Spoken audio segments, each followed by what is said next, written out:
वृंदावन से एक गोपी प्रतिदिन दूध दही बेचने मथुरा जाती थी। एक दिन ब्रज में एक संत कथा करने आए।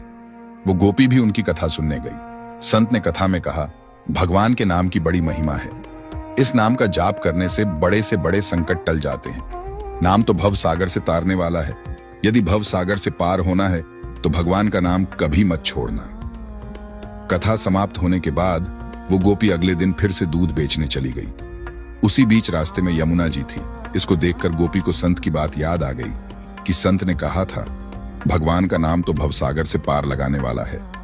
उसने सोचा, जिस भगवान का नाम भवसागर से पार लगा सकता है तो क्या उन्हीं भगवान का नाम मुझे इस साधारण सी नदी से पार नहीं लगा सकता। इसी निस्वार्थ भाव के साथ गोपी भगवान का नाम लेकर यमुना जी की ओर आगे बढ़ गई। अब जैसे ही उसने यमुना जी में पैर रखा तो लगा मानो जमीन पर चल रही है, और ऐसे ही वो सारी नदी पार कर गई।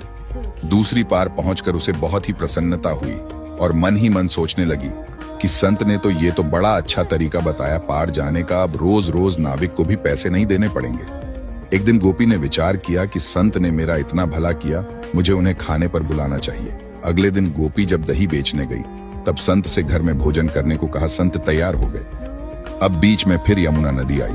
संत नाविक को बुलाने लगे तो गोपी बोली, बाबा आप नाविक को क्यों बुला रहे हैं, हम ऐसे ही यमुना जी में चलेंगे। संत बोले, गोपी कैसी बात करती हो, यमुना जी को ऐसे ही कैसे पार करेंगे। गोपी बोली, बाबा आपने ही तो कथा में कहा था कि भगवान का नाम लेकर भवसागर को भी पार किया जा सकता है, तो मैंने सोचा जब भवसागर से पार हो सकते हैं तो यमुना जी से पार क्यों नहीं हो सकते।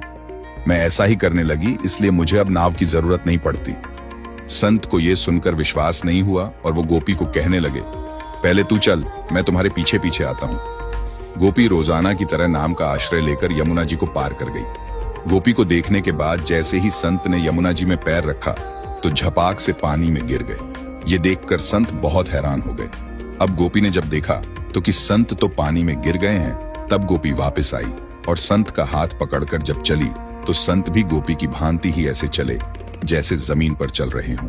ये चमत्कार देखने के बाद संत उस गोपी के चरणों में गिर गए और कहने लगे कि गोपी तू धन्य है।